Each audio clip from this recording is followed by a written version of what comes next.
Hello friends, welcome to my channel Tag Botany.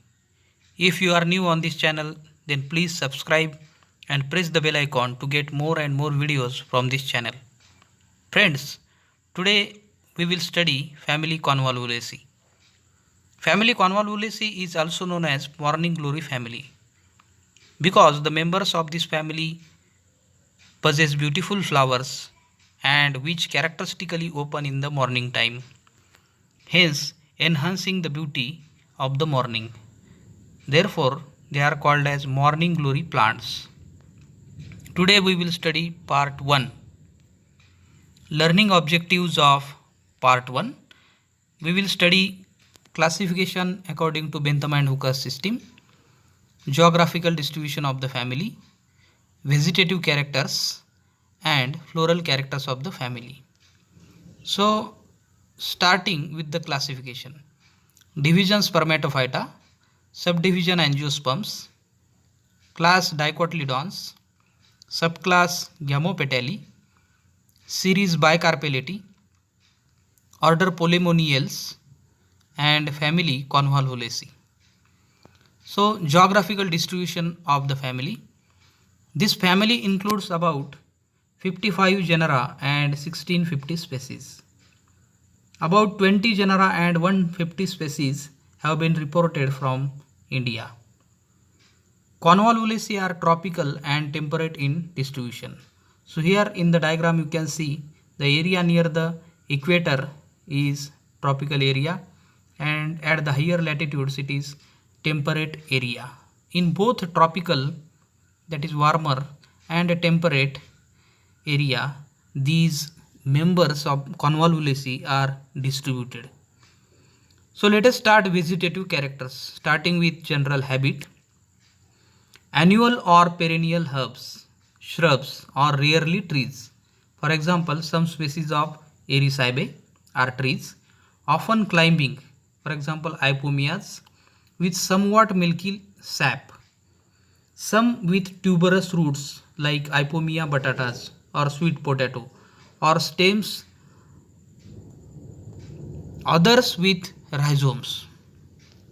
So this is Erisaceae, which is the tree. This is Ipomea, which is a climber, and this is Ipomea batatas, which is having tuberous edible roots. Cuscuta is a stem parasite. Again, it is a different type of habit, twining round the host and sending hostorial roots so as to have its nutrition from the host plant. Some are xerophytic, that means having xeric conditions or growing in dry conditions, and thorny. Others are aquatic, for example Ipomea aquatica. So this is Cuscuta, which is a stem parasite, and this one is Ipomea aquatica, growing in water medium. Root, tap and branched, fleshy in case of Ipomea batatas, that is sweet potato. Cuscuta without ordinary roots, but adventitious hostoria are present. So adventitious hostoria are there in the Cuscuta to absorb the nutrition from the host plant. Tuberous roots are there in Ipomea batatas. Then stem, aerial, erect or prostrate. Prostrate means running parallel to the ground surface. Herbaceous, twiner in case of Ipomea and Cuscuta. Cylindrical shape, branched, solid or fistular, that means having cavity. Tuberous, rhizomatous in Convolvulus. So this is the rhizomatous stem in case of Convolvulus. Leaves are simple, alternate, exstipulate, petiolate, having stalk, entire, smooth margin, or variously lobed. Cordate in Ipomea purpurea, hastate in Ipomea aquatica. So this is cordate leaf of Ipomea purpurea. This is hastate leaf. Hastate means arrowhead like shape, but the basal lobes are pointing outwards, that is hasted shape. Deeply emarginate in Ipomia biloba, then palmately dissected in palmata, and pinnately dissected in quamoclid pinnata. Greatly reduced to small scales in cuscuta. So this is Ipomia biloba having deep notch, that is deeply emarginate leaf. This is Ipomia palmata having palm-like or palmately dissected leaf. This is Ipomia quamoclid, that is having pinnately dissected leaf. And this is cuscuta having small scale leaves. Then coming to floral characters. Inflorescence, typically an axillary dichasial cyme or flowers solitary axillary, sometimes paniculate, for example Porana. So this is Meremia plant having dichasial cyme. Dichasial cyme means older flower at the terminal end, and at the base of older flower two branches arise and they give rise to younger flowers. Then this is Ipomia purpurea, which is having solitary or single flower, and this is Porana, that is having panicle, that is branched raceme type of inflorescence.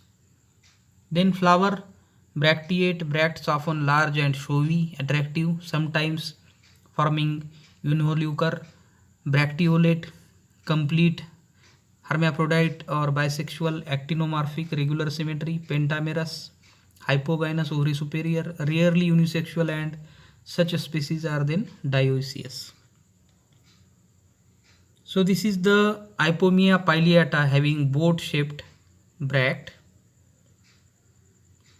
Then this is a generalized structure of the flower showing the positions of bract and bracteoles. So these are bracteoles, and at the base, that is bract. This is Ipomia nil bracteate flower. Then calyx, sepals are 5, usually free, that is polysepalous. Persistent. Persistent sepals means the sepals remain as such even after the formation of the fruit. Quincuntial estivation in convolvulus and Ipomia, or fused and valvate, that is gamosepalous, and valvate estivation in cuscuta, stem parasite. 4 sepals in Hildebranchia. So these are the sepals of Ipomia, and these are cuscuta sepals, which are gamosepalous. Corolla, 5 united petals, often infundibuliform, that is funnel shaped in Ipomia, or salverform or campanulate bell shaped in convolvulus, induplicately valvate or twisted in bud. 5 coronary outgrowths are present at the base of corolla and alternate with stamens in cuscuta. 4 petals in Hildebranchia. So this is Ipomia corolla infundibuliform, that means funnel like shape. This is convolvulus salverform shape of corolla. This is cuscuta corolla, which is bell like or campanulate, and this is Hildebranchia having 4 petals.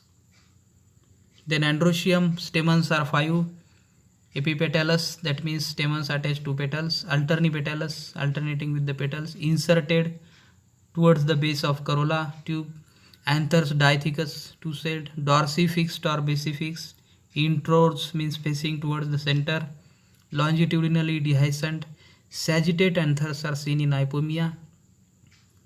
4 stamens in Hildebranchia. Filaments are usually of different length, that is known as heterodynamous condition. So here you can see Ipomia pandurata, that is potato vine. So elisa flower is there. Stamens are of filament having different length, that is some are short and some are longer, that is heterodynamous condition. So here in Hypomia, anthers are typically they are sagittate. Shape of the anther is sagittate, arrowhead like. Then Gynoecium, usually bicarpellary, having 2 carpels or rarely 3 to 5 carpels. Syncarpus superior, usually 2 locules, rarely 4 locules formed by false septation or wall formation, 1 or 2 ovules in each locule, exile placentation. That means the ovules are arising from the axis of the ovary. Style usually 1, stigmas 1 or 2. Unilocular ovary with parietal placentation is present in Erisabe. Often cup-shaped or ring-like nectariferous disc is present below the ovary. So here you can see nectariferous disc is also there, nectar ring, then ovary, nectar tube is there. These are the heterodynamous stamens and stigma is there. So this is Hypomia ovaritis having 4 locules. Actually there are 2 locules, but because of the formation of false wall or septum, 4 locules are there, and placentation is exile, or ovules are arising from the axis of the ovary. Then fruit and seed. Fruit is usually a capsule in Hypomia. Capsule is a type of dehiscent fruit which opens by valves, rarely a nut or berry. Seeds with large and straight or curved embryo and scanty and cartilaginous endosperm, sometimes hairy. So these are the capsules of Hypomia. This is opened up capsule. Pollination is entomophilous, so insect pollinated plants. Thank you very much.